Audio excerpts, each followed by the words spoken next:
Til көбүнчө урматтуу тууган күнөө кылып коет экен да.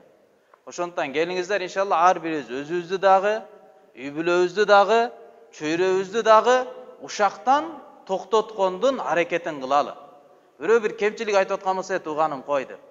Өзгөчө мисалы азыр комментарий жазмай, тигиндей кылмай, андай ушакчы, андай чукумайчы, андай мусулмандын, эркектин ал сыпаты эмес да андайчы.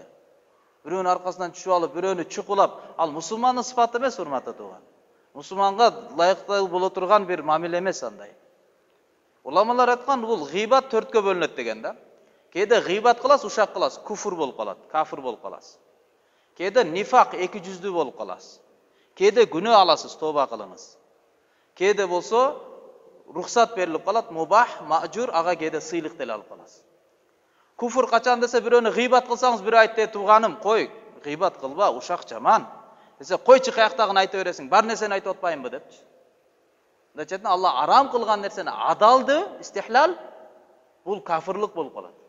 Курандагы болгон айтылган өкүмдү өзгөртүп салуу, ла якта ба'дукум ба'да, бири-бириңерди гыйбат кылбагыла, жок, гыйбат кыла берем, бул урматтуу кафирлык болуп калат. Мындай ишеним менен кыла турган болсо. Экинчи нифак кандай? Сиз бир адамды билесиз, анык. Аны гыйбат кылгыңыз келип туруп гыйбат кылып атасыз. Бирок алдыңызда угуп аткан адам таныгандыктан атын айтпай эле койдуңуз да. Бул эки жүздүүлүк. Анын мамилесинде сиз эки жүздүүлүк кылып атасыз. Күнөө кандай? Таныган адамдарга атын айтып туруп сиз кемчилигин айттыңыз, бул гыйбат, ушак, бул күнөө.